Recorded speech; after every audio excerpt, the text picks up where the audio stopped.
Good evening once again, people. It's Charlie and welcome back to another video on the Chatting Leeds YouTube channel. Hope everyone's doing alright today. As always, it's finally the weekend, which means Leeds United are playing a game this weekend.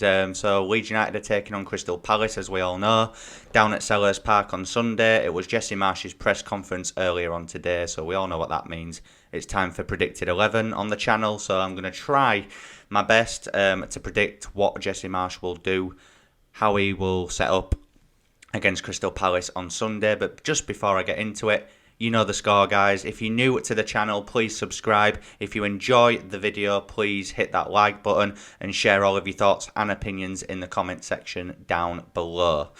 So then, as I said, Marsch had his press conference earlier where he shared his team news ahead of the Palace game. Said that Patrick Bamford is much fitter and he is edging, well, he's pretty much nailed on to start against Palace on Sunday.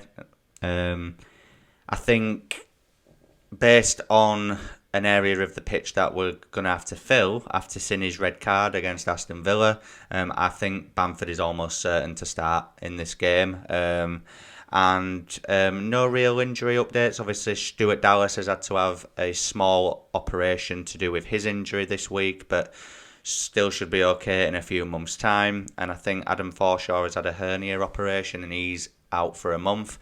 Other than that, though, in terms of injuries, I think we're all good still. I don't think there's going to be any huge changes to the lineup that started against Aston Villa, if I'm honest with you.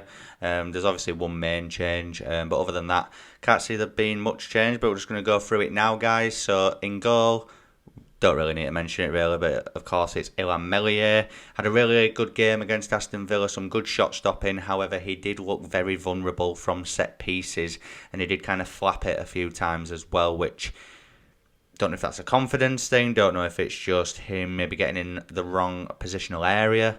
But the main thing is that his shot stopping was top notch against Aston Villa. So yeah, Illan Meslier will be in goal, of course. Back four, I think, will be the same, although I would be inclined to start Firpo at left back. I thought he did okay against Aston Villa, you know, as good as I was expecting based on the fact that it was his first minutes of the season. And I think the main reason why I want to see this is because I want Pascal Struijk to be back on the left centre-back role. Cooper, the Leeds United Twitter account and certain sections of the fan base seem to be bigging him up after his game against Aston Villa. I must have been watching a different game in the South Stand that day. I thought Liam was same old Liam Cooper. Not as bad as in terms of, you know, I think Cooper's always got a moment in him. He's like Llorente.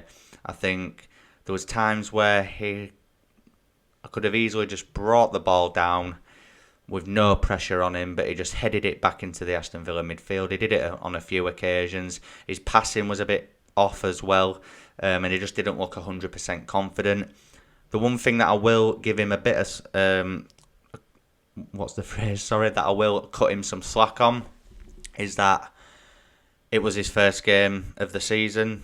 If he starts against Palace, which I do think he will, and we have another performance like that, then I would be starting Firpo against, who is the next game? Arsenal. I would be starting Firpo against Arsenal and putting Pascal Struijk at the centre-back. So obviously that means that the back four, in my opinion, will be Christensen, Koch, Cooper and Pascal Struijk, even though, like I said, I'd be inclined to start Junior in this one. The double pivot will be, as it always is, Mark Rocker and Tyler Adams. Mark Rocker looked a bit disappointed to come off against Aston Villa. I think the only reason why he did is because he looked a little bit fired up due to the refereeing on display. He was already on a yellow card, and I think if he'd have stayed on the pitch, would have been down to 9. I think he probably would have got a red card. He should have got a red card for his booking, in all honesty. From where I was in the South Stand, that looked a blatant red card. How he got away with that, I do not know. I'm glad he did.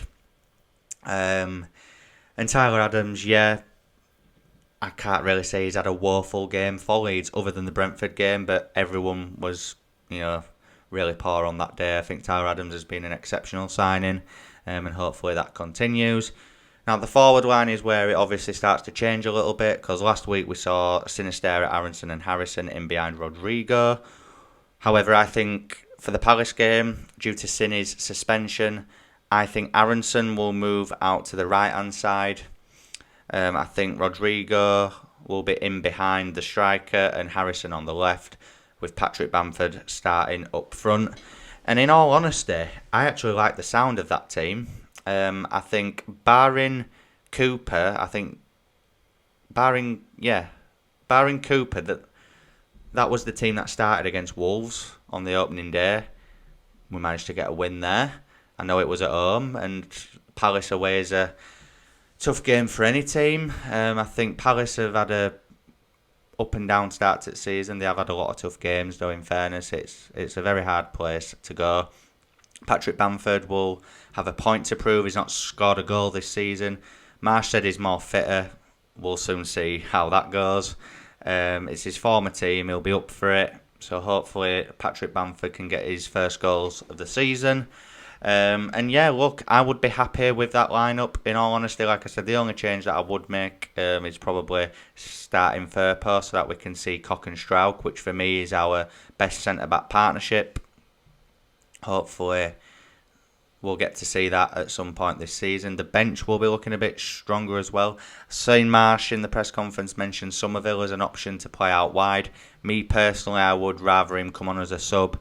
I think Palace away is a very tough game, and I know what people say, every game's a tough game in the Premier League, which I agree, but Somerville, I just don't see he's really good for the 21s, and he's looked okay in certain games when he's got some minutes in the Prem, but for me, I just don't think he's one of the youngsters that's ready to be starting games in the Premier League. I just don't. I think Gellart is on the brink. I think Greenwood could easily start. Maybe Gnonto, which I know he hasn't yet, but I think he's a player that could start if needed. But Somerville's just not that player for me, and people may agree, people may not agree, and that's fine. I would rather put Aronson out wide, if I'm honest. Maybe approach the game a little bit differently. But yeah, that's my predicted 11 for the game against Crystal Palace, taking place on Sunday. I will be back tomorrow night, guys, with my in-depth match preview, so make sure that you tune in for that. If you've enjoyed this video, please smash that like button. Please subscribe if you're new to the channel as well, and share all of your thoughts and opinions in the comment section down below, and I'll see you in a bit. Cheers.